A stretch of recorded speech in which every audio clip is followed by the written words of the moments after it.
한 주간 동안 한국의 뉴스라든지 미국 뉴스를 보면서 마음이 참 찹찹했습니다. 그리고 세상에 제 자신이 점점점 빠져들어가는 것 같고 어느새 제 안에 기쁨과 또 평안이 좀 사라지고 좀 알아차리지 못할 정도로 큰 걱정이 제 마음을 가득 차고 있다는 것을 보게 되었습니다. 좀 뉴스를 보면 좋은 뉴스가 좀 많으면 얼마나 좋겠어요? 근데 좀 안 좋은 뉴스가 계속적으로 일어나니까 참 마음이 너무나 안 좋습니다.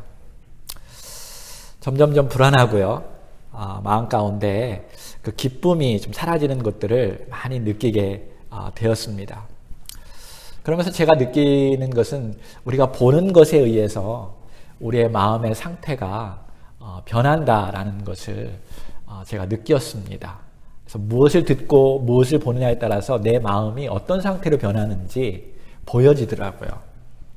그러니까 마음이 불안해지고 어두워지면 좋은 말이 안 나오겠죠. 그렇죠? 또 불안한 말이 나오고 얼굴 표정도 그렇게 바뀔 것 같습니다. 여러분, 성경의 핵심 주제는 하나님께서 우리와 함께 하신다라는 거예요. 하나님의 임재를 늘 성경은 많이 이야기하고 있는데 우리가 죄를 지으면 우리 하나님께서 죄와 함께 거할 수 없기 때문에 떠나시죠. 혹은 우리가 떠나게 되죠. 그러나 하나님께서 구약의 그 제사 제도를 통해서 우리의 죄를 용서하는 방식을 제공해 주시고 하나님께서 계속적으로 우리와 임재하시고 우리가 거하신다라는 구원의 방식들을 우리가 계속적으로 그동안 배워왔습니다. 하나님께서 우리 안에 거하신다, 우리와 함께 하신다, 동행하신다. 아주 중요한 말인데요. 우리는 이것을 아브라함에게 주신 축복 속에서 더 강하게 느낄 수가 있어요. 하나님께서 아브라함에게 이렇게 축복하신 적이 있죠. 아브라함아, 너를 축복하는 사람에게 내가 그들을 축복할 거고 너를 저주하는 자에게 내가 저들을 저주할 것이다. 여러분, 하나님과 함께하는 사람들에게 복이 이런 거예요. 우리에게 누군가 축복하면요, 그 사람이 복을 받는데요. 그러니까 우리의 사람들이 많아지는 거고요. 우리를 저주하면 그들이 저주를 받는 거예요. 그러므로 여러분과 저는 아주 굉장한 존재입니다. 맞습니까? 절대 우리 예수님 믿는 사람들을 저주하면 안 돼요. 축복하시기를 주의 이름으로 축복합니다. 예수님은 더 나아가서 이렇게 말해요. 너희가 어느 집에 가든지 하나님의 복을 들고 갈 때 그 집을 향해서 복을 빌어주라. 그러면 그 집이 복을 받는 것에 합당하면 그 복이 그 집안에 들어갈 것이고 합당치 않으면 어떻게 된다고요? 다시 우리에게 돌아온다고 말씀하십니다. 할렐루야. 여러분, 하나님께서 우리에게 복을 주시기를 원하시고요. 복을 나누어 주기를 원하십니다. 근데 제가 일주일의 삶을 통해서 세상을 바라보고 세상에 제가 빠져들어가다 보니까 복을 전하는 존재가 아니라 내 안에 이미 어두움과 불안함이 있더라고요. 그것이 내 가족에게 영향을 끼치는 것 같았어요. 그 순간 하나님께서 야, 너는 그러한 존재가 아니야. 너는 내가 내 목숨을 주고 산 내 자녀야. 너는 복된 자녀야. 너는 복을 나눠주는 존재가 되어야 돼. 그래서 내가 뉴스 보는 것을 끊고요. 하나님을 바라보기 시작했고요. 하나님 안에서 내 평안을 다시 한번 유지하기 시작하니까 내 자녀들에게 복을 빌어주는 존재가 되었습니다. 아멘? 그래서 조금 애들이 까불어도요. 제가 그래 이해하고 용서해주고 복을 빌어주는 존재가 된 거죠. 여러분, 우리 세상이 어두워질수록 더 주님 앞에 깨어서 복을 빌어주는 복된 주의 자녀가 되시기를 바라겠습니다. 아침 일어나서 하나님의 복을 누리고 또 처음 만나는 남편, 아내, 자녀들에게 먼저 당신은 복됩니다. 당신은 나에게 귀합니다. 하나님 앞에 정말 귀한 존재입니다. 라는 것을 자꾸 좋은 에너지를 주면 여러분, 회사 가서도 승리할 줄로 믿습니다. 집에서도 하루 종일 승리할 거예요. 우리 자녀들이 학교에 가서도 승리할 것입니다. 첫 번째 포인트는요, 하나님의 임재가 있는 성막 안으로 들어오라. 제가 그 구약의 어떤 제사 제도까지 얘기했는데 오늘은 성막에 대해서 이야기하려고 합니다. 이 성막이라는 것은 텐트, 터버나클이라는 건데요. 이 이스라엘 12지파들 한가운데 이 성막 텐트가 놓여져 있어요. 그 뒤 보면은요, 그림이 나오는데 여기 아우터 그 코트, 바깥 뜰이고요. 이 성막 안에는 그 다음에 holy place, 성소가 있고요. 그 다음에 the most holy place, 지성소가 있어요. 이 성막은요, 하나님이 임재를 상징하는 곳이에요. 하나님이 여기에 있다라는 것을. 그래서 12지파들은 항상 이 성막을 바라보면서 그들의 삶을 살아갔고요. 성막 중심으로 살았어요. 그래서 죄를 지으면 거기에 와서 죄 용서를 받고 다시 나아가서 생활하게 되었고요. 또 이동할 때에도 항상 성막이 먼저 움직이면 항상 가운데를 바라보면서 그들은 함께 움직여 갔죠. 이 성막 안에는 이 세 부분으로 나뉘는데 첫 번째 바깥들은 번제단하고 물두멍이 있어요. 번제단은 동물을 잡아서 피를 뿌리는 곳이고요.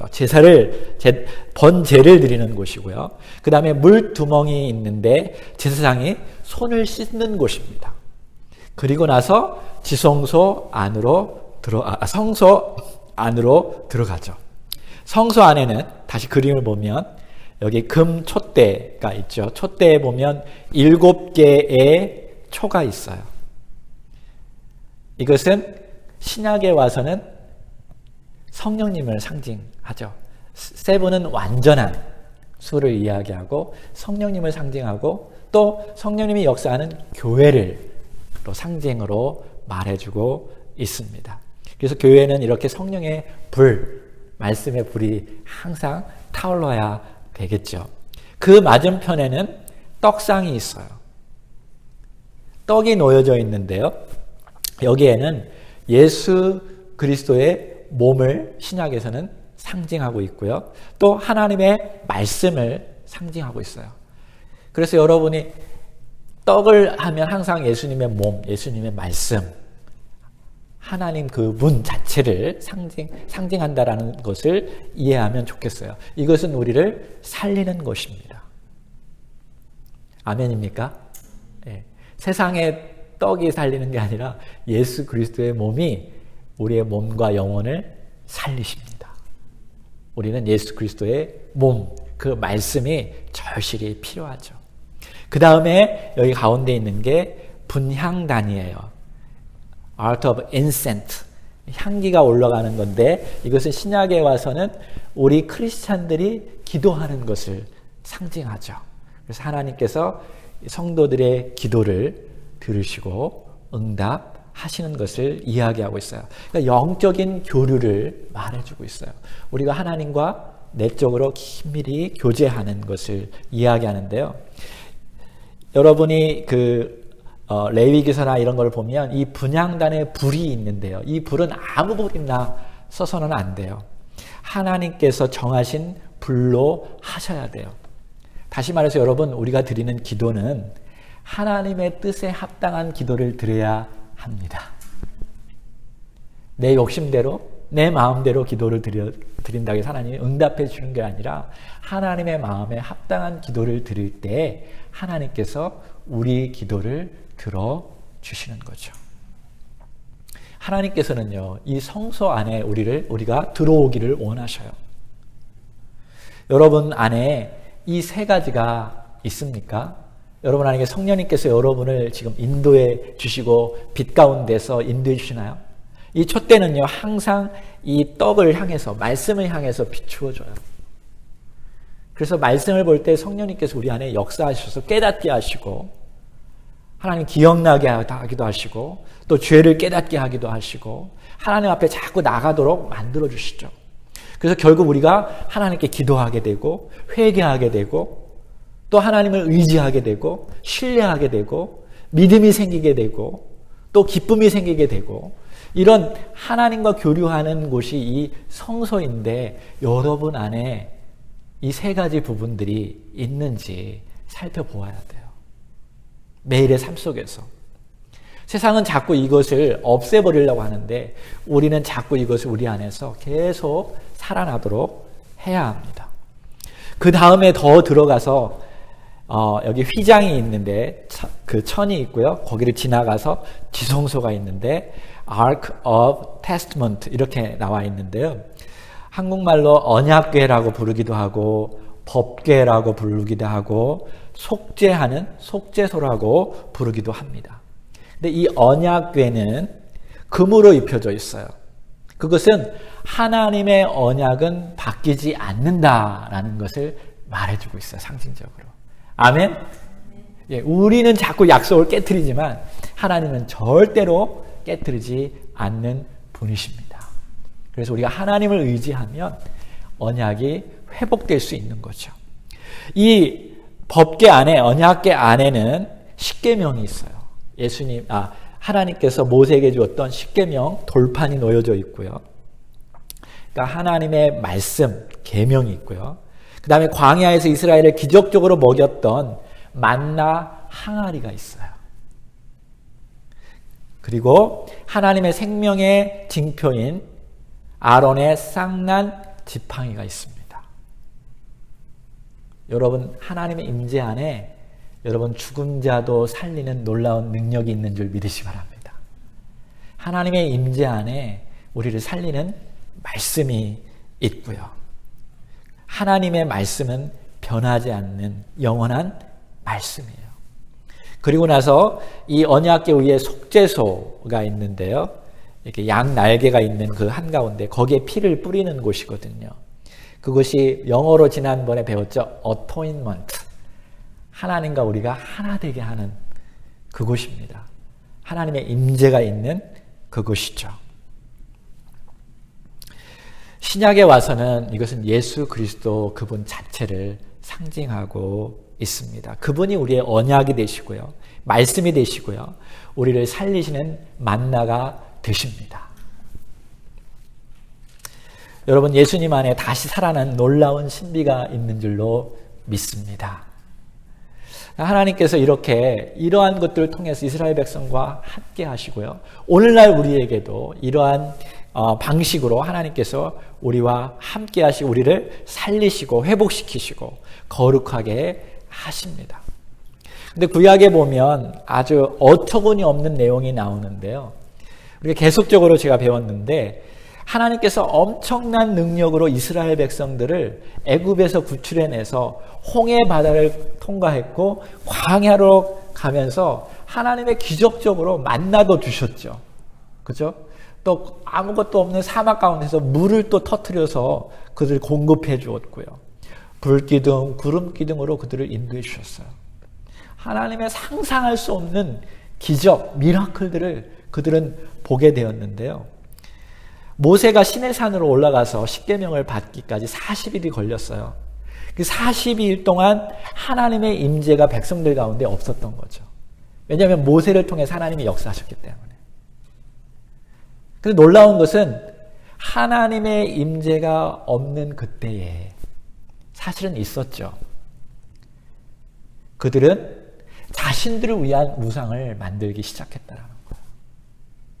십계명이 주어지기 전에, 언약이 주어지기 전에 자신들을 위한 우상을 만들기 시작했어요. 여러분 우리가 신앙생활 할 때 하나님과 교류가 없으면 어느 순간에 자기 자신을 위한 우상을 만들기 시작한다라는 거예요. 그리고 그것을 몰라요. 우리 안에 하나님의 영광이 계속 머물고 있어야 돼요. 그리스도의 말씀이 계속적으로 우리 안에 머물러 있어야 하고요. 그렇지 않으면 내 자신을 위한 어떤 다른 것들을 만들어 간다는 거예요. 우리 안에. 그것이 우상이에요.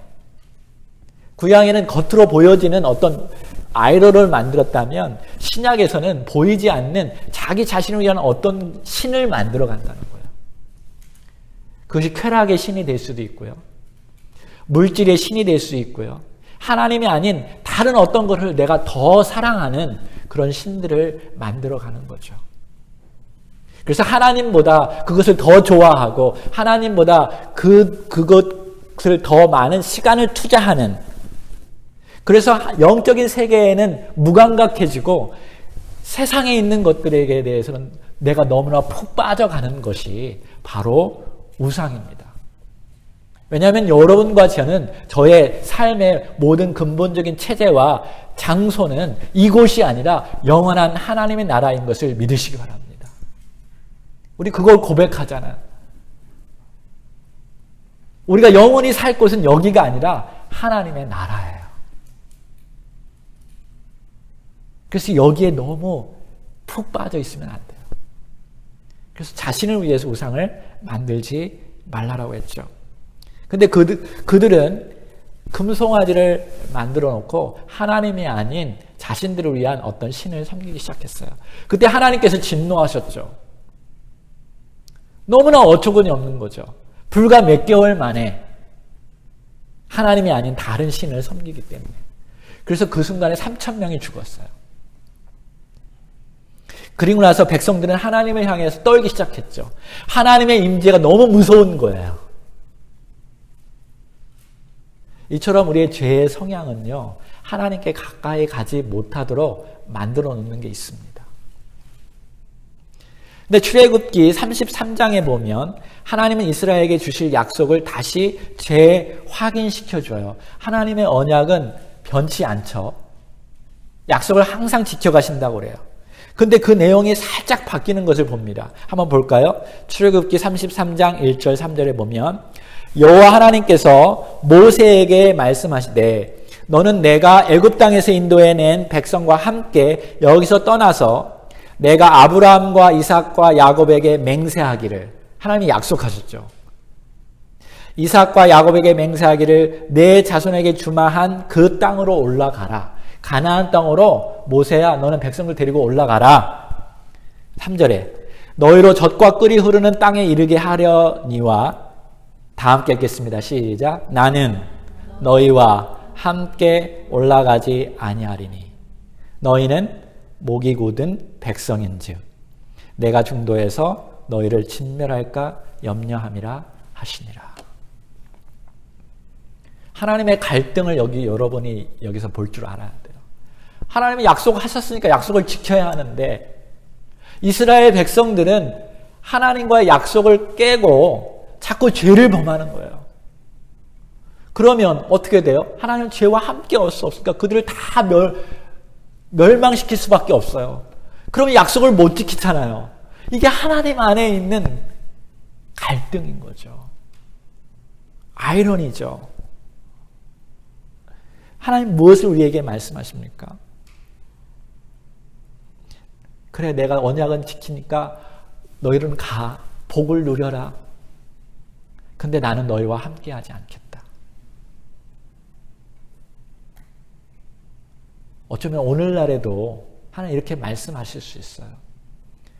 내가 너에게 엄청난 축복을 주었고 복을 주었는데 네가 복만을 추구한다면, 너 자신만을 위한 삶을 추구한다면 난 너와 함께 가지 않겠다.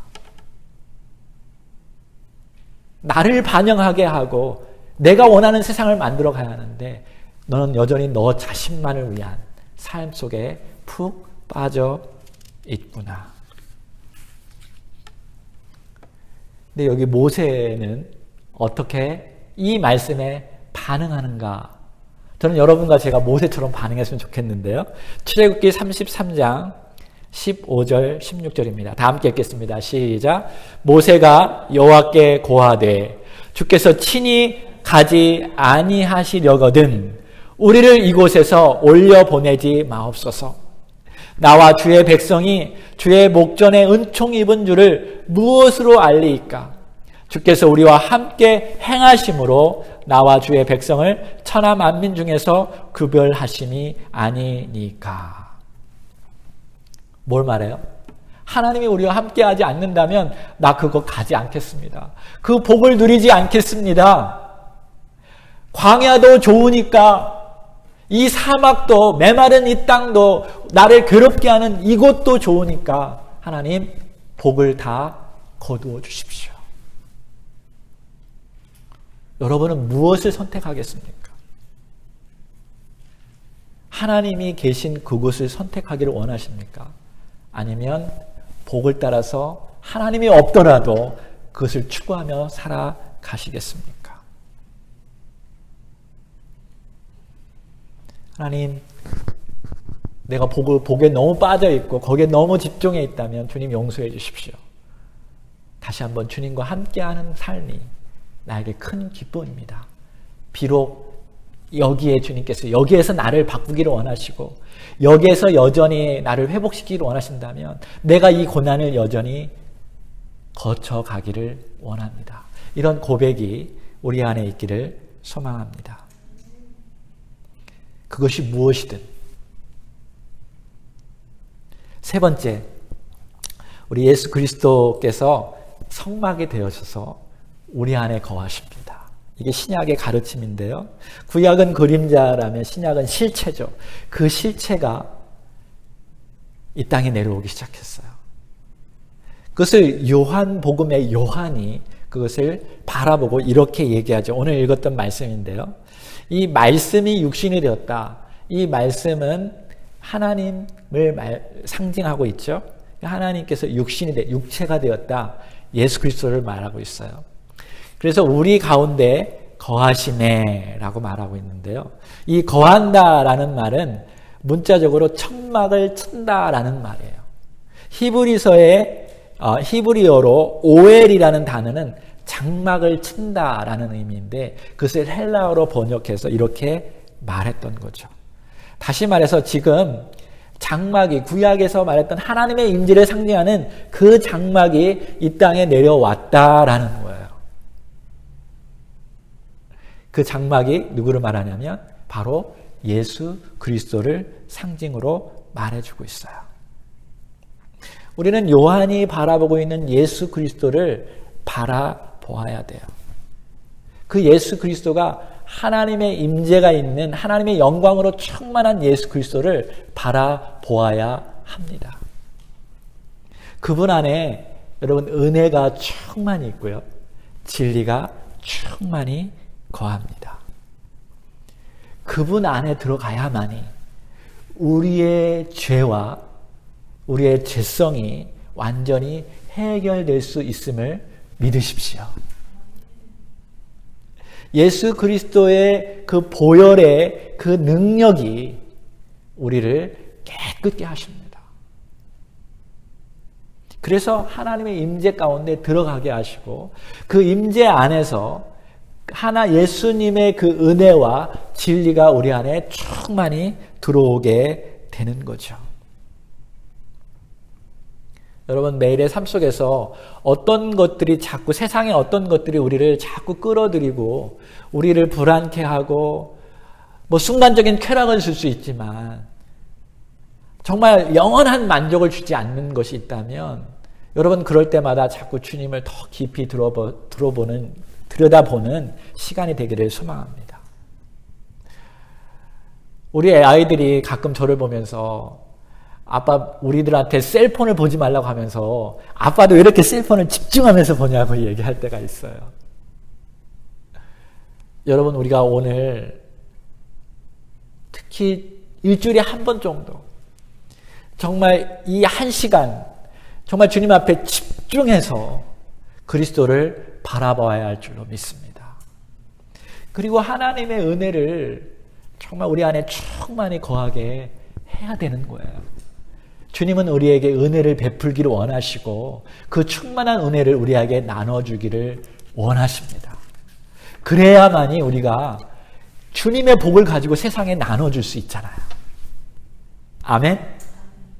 주님께 집중하는 시간이 되었으면 좋겠고요. 두 번째로는 그분 안에 들어가서 그분 안에 있는 충만한 은혜와 진리로 채워줘야 돼요. 사도행전에 보면 이 사도 바울이 계속적으로 교회를 세워놓고 교회를 또 가면서 방문해요. 그리고 말씀을 전하고요. 떠나면서 항상 그 성도들에게 뭐라고 얘기하냐면 너희가 하나님의 은혜 안에 거해라 라고 메시지를 전해요. 그게 마지막 핵심 메시지예요. 왜냐하면 세상은 자꾸 우리에게 어둠을 주고 고난을 주고 근심을 주고 그래서 은혜의 복음을 나누지 못하게 만들어 놓거든요. 그래서 너희들이 꼭 지켜야 할 것은 그 은혜의 복이 너희 안에 거할 수 있도록 그 은혜를 늘 붙잡으라고 사도 바울이 설교하는 내용이 나와요. 여러분 안에 이 시대를 바라보면서 더 많이 구해야 할 것은 내가 더 많이 돈을 쌓아서 이 어두운 세상에 나만 잘 살아야지 여기에 들어가면 안 되는 것이 안 되고요.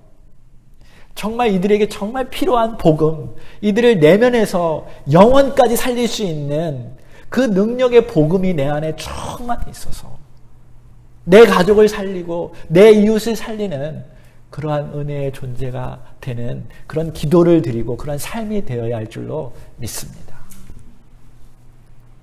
지금 이 시대는 그것이 정말로 필요해요.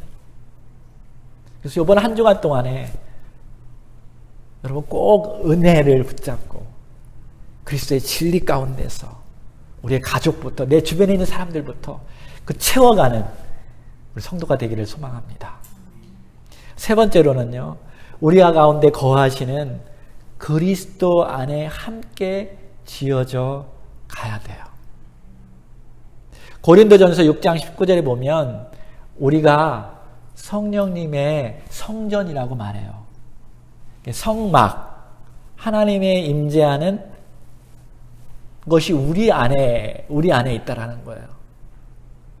성령님이 우리 안에 거하시기를 원하십니다. 아멘. 에베소서 2장 22절에 보면 성령 안에서 하나님이 거하실 초소가 되기 위하여 하나님이 임재하고 하나님의 프레젠트 하는 그 청소가 되기 위해서 함께 우리를 불러주셨고 함께 지어져 간다라는 거예요. 이게 바로 교회를 말하고 있어요. 그러니까 하나님은요, 우리 개개인 안에도 임재하고 역사하지만 더 중요한 게 뭐냐면 교회 안에 거하신다는 거예요. 건물이 아니라 교회 성도들 안에 거하셔요. 그래서 예수님 이렇게 말씀하셨죠. 두세 사람이 내 이름으로 모인 곳에는 나를 시인하고 내 일을 하고자 하는 그 교회 안에는 내가 너희와 함께 하겠다. 제가 기도하면서 이 말씀을 보는데요. 마태복음 28장 19절 20절이 예전에는 저 개인에게 말씀하시는 거라고 생각해왔는데 이게 교회에게 말씀하시는 거구나라는 것을 새로운 눈을 갖게 되었어요. 보니까 복수로 얘기해요. 마태복음 28장 19절 20절 너희는 가서 복수죠. 모든 족속으로 제자를 삼아 아버지와 아들과 성령의 이름으로 침례를 주고 내가 너희에게 교회에게 말하는 거죠. 분부한 모든 것을 가르쳐 지키게 하라. 볼지어다 내가 너희와 항상 함께 함이라. 저는 이 말씀이 저 개인에게 그동안 적용했는데 어느 순간에 이거 교회가 하는 일이구나. 교회가 같이 제자를 삼고 교회가 같이 침례를 주고 교회가 같이 예수님의 말씀을 다 지켜가는, 그래서 함께 그 일을 하라고 하나님이 그 교회 안에 거하시는구나. 구약의 성막 안에 거하시는 것처럼 이 교회 안에 하나님께서 거하시기를 원하시는구나. 그래서 요한계시록에도 주님의 교회에게 말씀하셔요. 개인에게 말씀하시는 게 아니라 교회가 함께 해야 한다는 거예요. 그런데 갈수록 오늘날 시대가 개인주의적인 시대가 되고요. 포스트 모던 시대가 되어서 개인이 원하는 방식대로, 개인이 마음대로, 개인이 추주하고 개인이 선택하는 그런 시대가 되었어요. 그러면서 여러분 서던 베프티스트에서 그 조사를 하게 되었는데요. 요번에 제가 그 뉴스페이퍼에 보니까 나오더라고요. 조사를 했대요. 성도들 안에. 교회에 나온 사람, 교회에 안 나온 사람이 있는데 혼자서도 하나님을 잘 섬길 수 있다.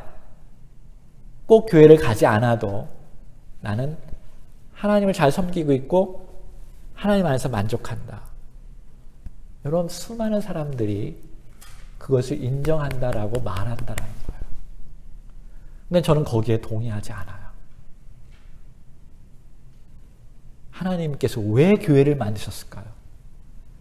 그리고 왜 교회를 강조했을까요? 예수님께서도 교회를 향해서 이렇게 말해요. 사도 바울이 그런 표현하죠. 예수님 우리의 신랑이 되고 교회는 신부가 된다.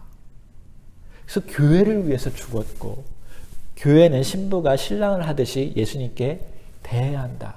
자꾸 교회를 얘기하고요. 신약에 다 교회를 얘기하고 있어요.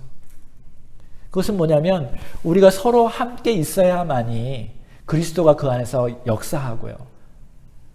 그래서 함께 공동체를 이룰 때 하나님께서 기뻐하신다라는 거예요.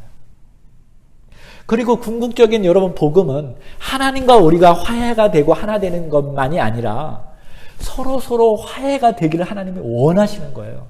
그게 복음의 완성이에요. 다시 자녀가 회복되고 서로 원수가 회복되고 화해되는 것이 하나님의 뜻이에요. 그게 구원이에요. 근데 나만 구원받고 나만 천국에 가고 나만 잘 되면 잘 된다라는 것은 나 자신을 위한 우상이 될 수 있다라는 거죠.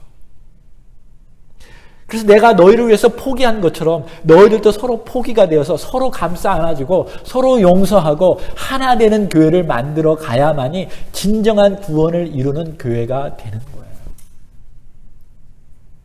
근데 이 시대는 거꾸로 가고 있어요. 조금 안 맞으면 교회를 떠나고 내가 원하는 교회에 가고 또 안 맞으면 또 떠나고. 여러분 이제 우리가 정말 주님의 은혜와 진리 안에 충만히 거해서 교회를 교회다운 교회로 만들어 가야 할 줄로 믿습니다. 저는 그런 교회를 꿈꿉니다. 부족하지만 은혜와 진리 가운데 우리가 거하고 또 세상에 젖어서 여러분 새로 온 사람들이 교회 안에 말썽을 부릴 수가 있고요. 교회를 어지럽힐 수가 있어요. 그들을 정말 우리가 은혜 안에 진리 안에 충만히 거하면 그들을 감싸 안아주고 그리스도께로 인도할 줄로 믿습니다. 교회는 그러나 완전한 곳은 아닙니다. 저는 완전한 것을 추구할 수가 없어요. 왜냐하면 저도 완전하지 않기 때문에. 완전하신 분은 우리 예수 그리스도예요. 그분만 믿고 이 땅에서 그분이 원하는 뜻을 이루어갈 때 여러분 주님 나라 가서 주님께 칭찬받는 주의 교회가 될 줄로 믿습니다. 그래서 여러분과 저는 항상 내 자신만을 위한 것이 아니라 늘 교회를 향한 여러분 신앙을 해야 할 줄로 믿습니다. 한 주간 동안 두 번째로 여러분 교회를 위해서 같이 기도합시다.